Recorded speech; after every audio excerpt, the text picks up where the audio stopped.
Hello, and welcome to Mama V's Book Talk. Today, I will be discussing three books that have a sports related theme. The sports are soccer, basketball, and football. The soccer and football stories are nonfiction, and the basketball is a fiction story. Each book is designed to tell a story of the team, the things they overcame, and how they grew. All three books are for students in grades 5 to 8, but anyone could enjoy these stories. Now let's get started. The first book is Outcast United by Warren St. John. This is a nonfiction story about soccer, family, becoming a team, and life choices. This is a story that started in a small town in Georgia. This town is unique because it has a lot of families that are refugees from other countries. Most of them don't speak the English language, and they have some life struggles. Many had even been on opposite sides of the civil wars in their country. Each boy in the story has their own story. But the story is also about a woman who is from Jordan, Luma Mafa. She watches the boys play soccer at apartment complexes near her. She is determined to make them a team. And with these boys, she created three teams. The community struggled to accept them as a team. The fact that the boys didn't even speak each other's languages or know how to speak to each other is something they did overcome. The one language they all knew was soccer. The team became known as the Fugees. A quote from the book author is about playing the game. Luma had always told them that they had to shake off bad calls. All of her years of coaching, she liked to say she'd never seen a referee change his mind about a call because of the argument of players or coaches. Bad calls were just part of the game, and you had to play on. The town had some prejudices against the team, but they managed to do well and play together. They faced rejection, negativity, hostility at every game. The boys didn't have expensive shoes or a good field to practice on, but they had each other. The relationships they created were on and off the field. When the team had an opportunity to play in a championship game, it was against the kids whose parents were not supportive of them. Despite this, the team became a winning team, and they did win the championship. Woo! One coach, three teams, unlimited spirit. Against all odds, these teams were born. Coach Luma turned them into a team with her inspiration and dedication. This story is about acceptance, tragedy, hard work, and kids who love soccer but thought they would never belong. But in this story, they find out they do belong. The second book is also nonfiction. It's called Undefeated by Steve Sheehan. And this is a story about the beginning of the National Football League. The main characters in this book are Jim Thorpe and Pop Warner. Yes, if you played Little League, this is a story of the guy who created it all and the college team he coached. If you did not know, Jim Thorpe was an amazing athlete and an Olympian. This book is set in the early 1900s, and the college is called the Carlisle Indian School. At this time, there was no National Football League, only college football.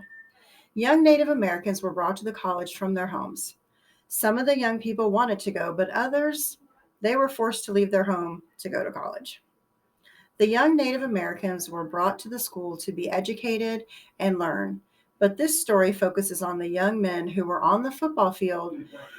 Keep in mind that this team is made up of Native Americans who never played or even heard of football before.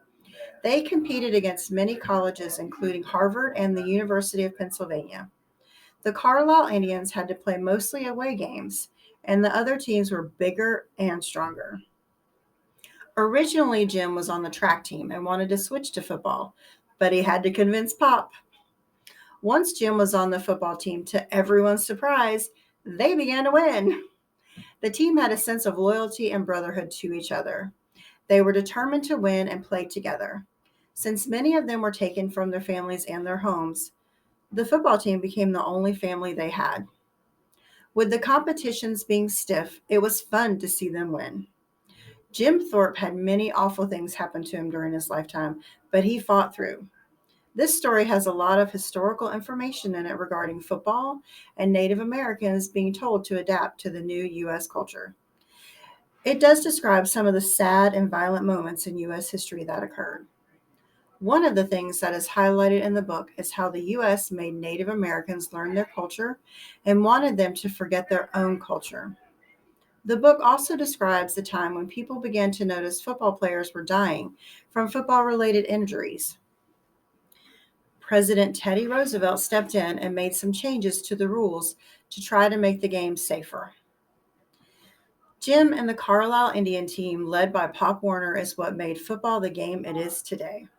Pop Warner football and the National Football League began after the Carlisle Indians won many championships. And last but not least, the third book is The Crossover by Kwame Alexander. This book is a YA fiction novel written in poetic verse, but about basketball. For those things don't normally go together. For a book that was rejected 20 times before being published, The Crossover has become a successful read for all ages. The author uses the poetry to highlight the twin brothers' story, their love of the game, and their family. These middle school boys are showing each other about life, love, family, friendship, and basketball. The author uses different types of poetry such as free verse, haiku, rhymes, raps, vocabulary poems. It draws in young boys and girls who can rap and read the words where they can see themselves in the pages. Josh and Jordan are the twin brothers wanting to follow in their dad's footsteps of becoming a professional basketball players. Jordan goes by the nickname JB. Josh's nickname is Filthy McNasty. They are the kings of the basketball court. Their mother is the assistant principal at their middle school. Their love of the game keeps them connected even when they have their differences. Josh is the main character of the book. JB gets the girl that Josh describes as having extreme beauty. They used to do everything together until she came along. Their father tells them to live life based on the basketball rules of life. Rule number one in the game: the life is your family, is the court is your ball. And rule number two: work hard, play hard, practice harder. Their father has 10 of these rules to live by. A quote from the book is: "The court is sizzling, my sweat is drizzling, 'cause tonight I'm delivering." During the championship game, their father's health becomes an issue. Trying to keep his head in the game, Josh and JB have to work together.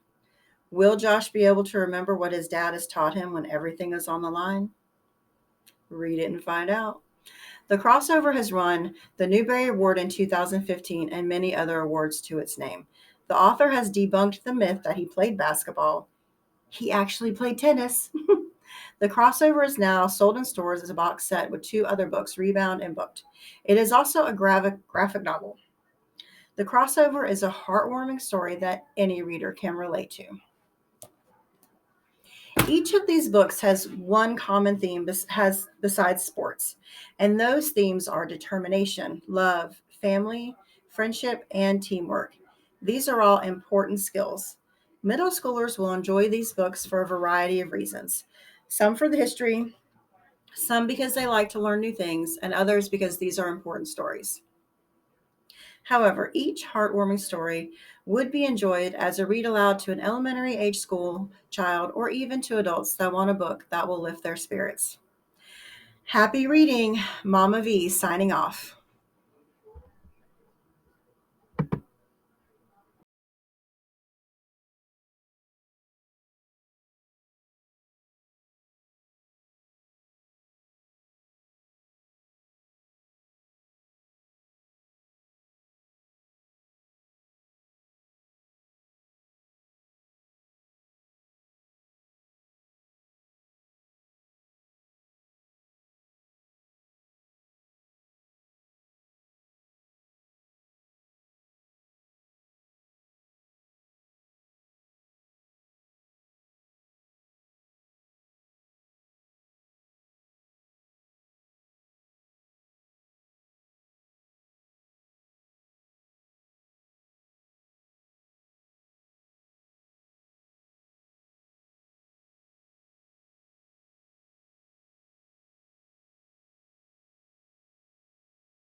Outcast United by Warren St. John. This nonfiction